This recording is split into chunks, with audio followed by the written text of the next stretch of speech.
Welcome to my channel.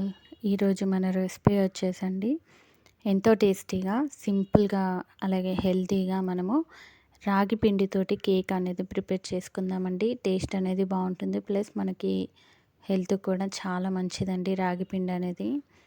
మనము పిల్లలకి సింపుల్గా ఇలా కేక్ అనేది కనుక చేసిస్తే హెల్తీగా ఉంటుంది, టేస్ట్ కూడా చాలా బాగుంటుందండి. దీనికోసం ముందుగా ఇలా ఒక మిక్సీ జార్ తీసుకొని ఒక 1 కప్పు తురుముకున్న బెల్లం అనేది యాడ్ చేసుకున్నానండి. అలాగే ఒక 1/2 కప్పు పెరుగు, ఇప్పుడు దీంట్లోనే ఒక 1/4 కప్పు ఆయిల్ అనేది యాడ్ చేసుకున్నానండి.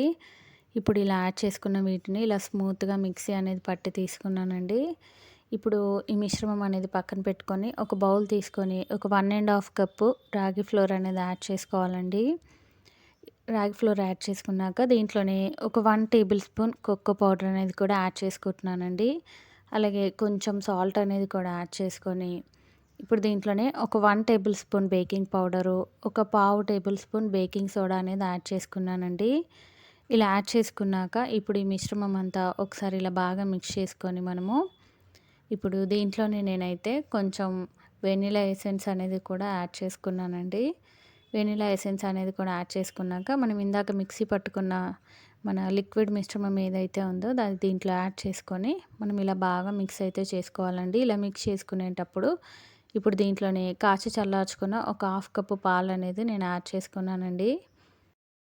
మనం కేక్ బ్యాటర్ అయితే ఇలా మిక్స్ చేసుకోవాలండి. ఇలా మిక్స్ చేసుకున్న కేక్ బ్యాటర్ అనేది పక్కన పెట్టేసుకొని ఇప్పుడు మనం కేక్ ప్రిపేర్ చేసుకోవడానికి బౌల్ అయితే నేను దానికి ఆయిల్ అనేది అప్లై చేసి అలాగే పొడి పిండితో ఇలాగైతే అప్లై చేసి పెట్టుకున్నానండి.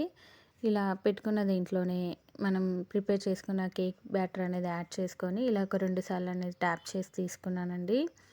ఇలా తీసుకొని దీన్ని పక్కన పెట్టుకొని ఇప్పుడు స్టవ్ పైన ఒక బౌల్ అనేది పెట్టుకొని దాంట్లో ఇలా స్టాండ్ పెట్టి హై ఫ్లేమ్లో నేనైతే ఒక 5 నిమిషాల పాటు ఫ్రీ హీట్ అనేది చేసి తీసుకున్నానండి. ఇలా ఫ్రీ హీట్ చేసి తీసుకున్న దీన్ని ఇప్పుడు మనము కేక్ బౌల్ అనేది ఇప్పుడు మనం హీట్ చేసుకున్న బౌల్ అనేది పెట్టేసుకొని నేను స్టవ్ అనేది మీడియం ఫ్లేమ్లోకి టర్న్ చేసుకున్నానండి. ఇలా టర్న్ చేసుకొని నాకైతే కేక్ రెడీ అవ్వడానికి 35 to 40 మినిట్స్ అయితే టైం పట్టిందండి. కేక్ అనేది చక్కగా బేక్ అయితే అయిపోయిందండి. స్టవ్ ఆఫ్ చేసుకొని కొంచెంసేపు చల్లార్చుకొని ప్లేట్లోకి ట్రాన్స్ఫర్ చేసుకొని కేక్ అనేది కట్ చేసి చూపిస్తున్నాను చూడండి. కేక్ అనేది ఫ్లఫీగా, టేస్ట్ అనేది కూడా చాలా బాగా వచ్చిందండి. పిల్లలు చాలా ఇష్టంగా తింటారు. తప్పకుండా మీరు హెల్తీ అండ్ టేస్టీ మన రాగి ఫ్లోర్ కేక్ అనేది తప్పకుండా ట్రై చేసి ఎలా వచ్చిందో మర్చిపోకుండా నాకు కామెంట్ సెక్షన్లో కామెంట్స్ చేయండి. అలాగే ప్లీజ్ లైక్ చేయండి. మరిన్ని వీడియోస్ కోసం మన ఛానల్ని సబ్స్క్రైబ్ చేయండి, షేర్ చేయండి.